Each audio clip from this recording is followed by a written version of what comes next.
নমস্কাৰ SI news 24ৰ সমদৰ্শকক স্বাগতম জনাই ষ্টুডিঅ'ত মই পিংকি আৰু আজি আপোনালোকৰ বাবে আমি আগবঢ়াব লাইছো এটি বিশেষ প্ৰতিবেদন ত্ৰিপুৰা কেন্দ্ৰীয় বিশ্ববিদ্যালয়ত অসমৰ ছাত্ৰ-ছাত্ৰীৰ অসমীয়াগিৰি নৱাগত আদৰণি সভাত অসমীয়া কলা সংস্কৃতি চাহক এই বিষয়ে আমাৰ আগবঢ়োৱা এটি বিশেষ প্ৰতিবেদন ত্ৰিপুৰা কেন্দ্ৰীয় বিশ্ববিদ্যালয়ত অধ্যয়নৰত অসমীয়া ছাত্ৰ-ছাত্ৰীৰ উদ্যোগত নৱাগত অসমীয়া ছাত্ৰ-ছাত্ৰীসকলৰ বাবে আয়োজন কৰা হয় নৱাগত আদৰণি সভা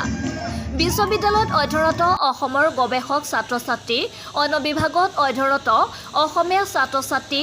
বিশ্ববিদ্যালয়খনত কৰ্মৰত অসমীয়া অধ্যাপকসকলৰ লগতে অন্য ৰাজ্যৰ কিছু সংখ্যক ছাত্ৰ-ছাত্ৰীৰ সহযোগত বিহু সত্ৰীয়া নৃত্য বিভিন্ন জনগোষ্ঠীয় নৃত্য কবিতা অসমীয়া গীতৰ শৰাই আদি বাৰেৰহণীয়া অসমীয়া কলাকৃষ্টিৰে কাৰ্যসূচীৰে নৱাগত আদৰণি সভাখন অনুষ্ঠিত হয় সভাখনৰ শেষত জাতীয় সংগীতেৰে অনুষ্ঠানটোৰ সামৰণি মাৰে বিশ্ববিদ্যালয়খনৰ ছাত্ৰ সৌৰভ বৰা আৰু হিমৰাজ তালুকদাৰে আঁত ধৰা সভাখনত উপস্থিত থাকে গ্ৰাম্য অধ্যয়নৰ মুৰব্বী অধ্যাপক ডক্টৰ অৰবিন্দ মাহাতো সংগীত বিভাগৰ অধ্যাপক doctor Rabindra Bharali doctor Dipak Upadhyay doctor Arup শৰ্মাৰ লগতে ভালেকেইজন গণ্যমান্য ব্যক্তি আৰু আমি সেই মূৰত নিয়া কথাখিনি আমি তৃতীয়টো হৈ আমি হাতেৰে প্ৰকাশ কৰিব লাগিব আৰু তেতিয়াহে আমি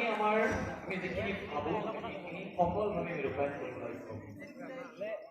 আৰু শেষৰ কথাটো হৈছে আমি জীৱনত ছাত্ৰসকল আগবঢ়াই যাব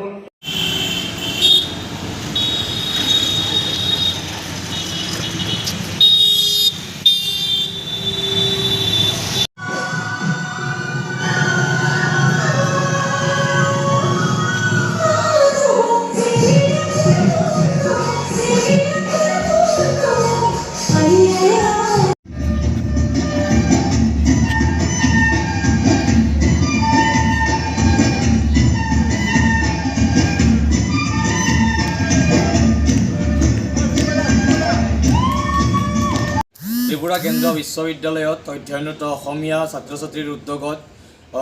বিশ্ববিদ্যালয়ৰ অপেন থিয়েটাৰত নৱাগত আদৰণি সভাখনৰ আয়োজন হৈ যায় ইয়াত অসমৰ যিসকল ছাত্ৰ-ছাত্ৰীয়ে অধ্যয়ন কৰি আছে তেওঁলোকক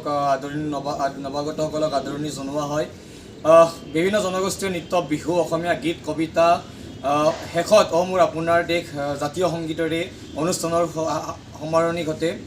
ত্ৰিপুৰা বিশ্ববিদ্যালয়ত শিক্ষাদান কৰি থকা অধ্যাপক গৱেষক ছাত্ৰ-ছাত্ৰীসকল আৰু ছাত্ৰ-ছাত্ৰীৰ উদ্যোগত এই বাৰেবৰণীয়া অনুষ্ঠানটো ত্ৰিপুৰা বিশ্ববিদ্যালয়ৰ বাকৰিত অনুষ্ঠিত হৈ যায়